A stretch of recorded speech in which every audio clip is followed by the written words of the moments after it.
Some prison sentences are so long they stop sounding real. Not 80 years, not 200 years. We're talking about people sentenced to hundreds, thousands, and even tens of thousands of years behind bars. And in many cases, the number was not just symbolic. It was the court's way of saying there was no version of the future where these people should ever walk free again.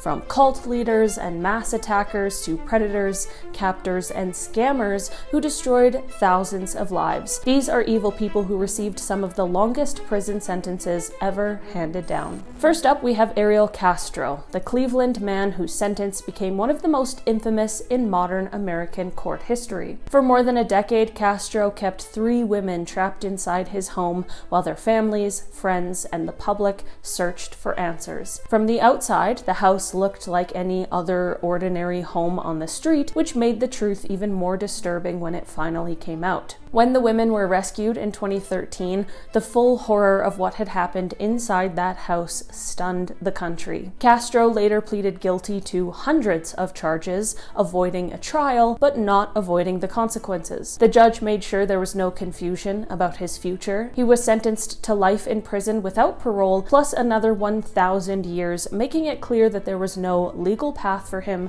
to ever leave prison alive. Bryant was the man behind one of Australia's darkest modern tragedies. In 1996, Bryant carried out a devastating attack at Port Arthur in Tasmania, a historic tourist site where people had simply gone for a normal day out. By the time it was over, 35 people had lost their lives and many others had been injured, leaving the entire country shaken. The case changed Australia forever and became one of the major turning points that led to some of the strictest gun reforms in the nation's history. In court, Bryant pleaded guilty and the judge handed down 35 life sentences, making sure each lost life was recognized in the punishment. Reports also list his sentence as including more than 1,000 additional years, all without possibility of parole. He remains one of Australia's most notorious prisoners, and his sentence was designed to guarantee he would never return to society. James Holmes was the man responsible for the 2012 movie theater attack in Aurora, Colorado, a case that horrified people because of how ordinary the setting was. People had gone out to a midnight screening expecting a fun night out, sitting in a dark theater with popcorn, friends, and families around them. Instead, the theater became the scene of absolute chaos. Holmes was eventually convicted and sentenced to 12 consecutive life sentences without the possibility of parole, one for each person who lost their life that night. But the court did not stop there. He was also given an additional 3,318 years in prison for the many people he injured and endangered. The sentence was not just about keeping him locked away forever, it was also about making sure every victim, every survivor, and every person affected by that night was counted in the final judgment. Adnan Oktar was a Turkish cult leader and television preacher whose case sounds almost unreal when you first hear it. For years, he presented himself as a religious figure, author, and media personality, often appearing on television surrounded by followers while promoting a carefully crafted public image. But prosecutors argued that behind that image was something much darker, a powerful criminal organization built on control, fear, manipulation, and exploitation.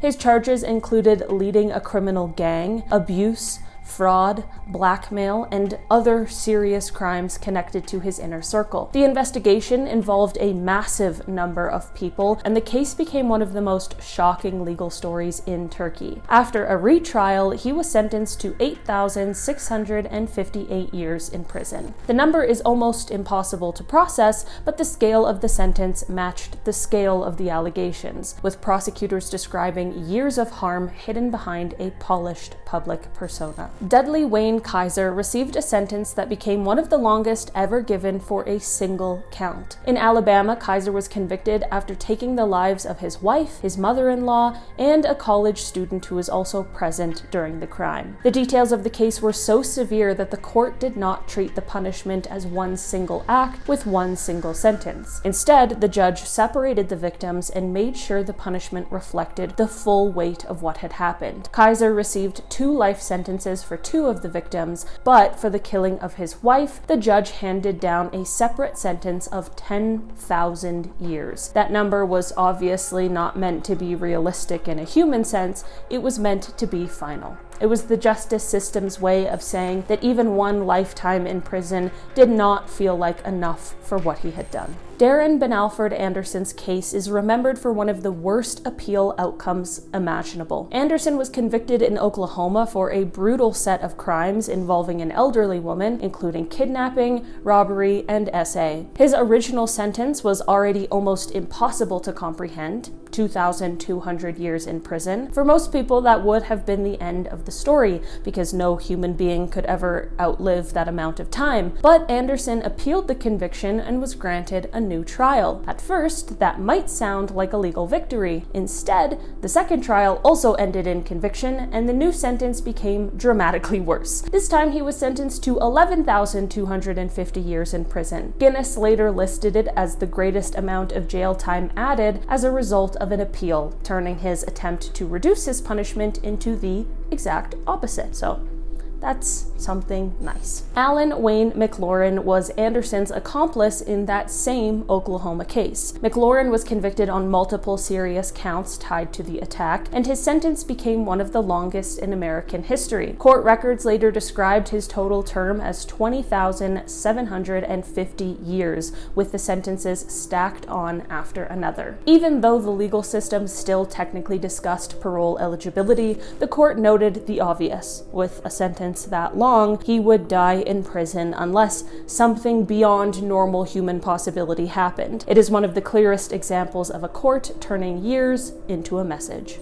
Charles Scott Robinson, who received what Guinness has recognized as the longest jail term given to a single person on multiple counts. In 1994, Robinson was convicted in Oklahoma for horrific crimes against a minor. The jury could not sentence him to life without parole, so they did the next most extreme thing. They recommended 5,000 years for each of the 6 counts. The judge accepted it, giving Robinson a total sentence of 30,000 years. The number was almost impossible to process, but the intention was simple. The jury wanted to make sure he would never be free again. Mehmet Adnan, the Turkish founder of Cliftlik Bank, also known as Farm Bank. On the surface, it looked like an online farming game where people could invest in virtual livestock and then make real money. But authorities said it was actually a massive fraud scheme that pulled money from thousands of people before collapsing. In 2025, he and his brother were sentenced to 45,376 years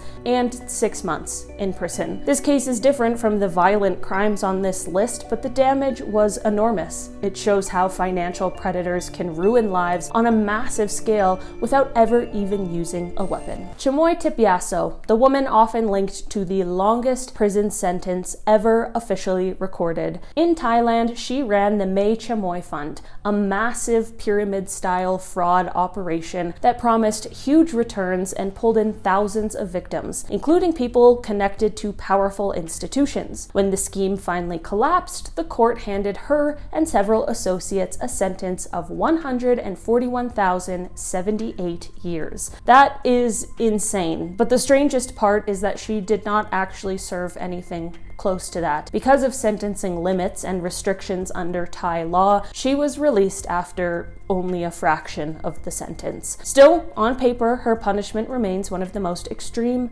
ever handed down. All right, guys, that has been our list for today. Thanks so much for checking it out. I've been your host today, Olivia Kozlowski, and I'll see you again soon. Bye!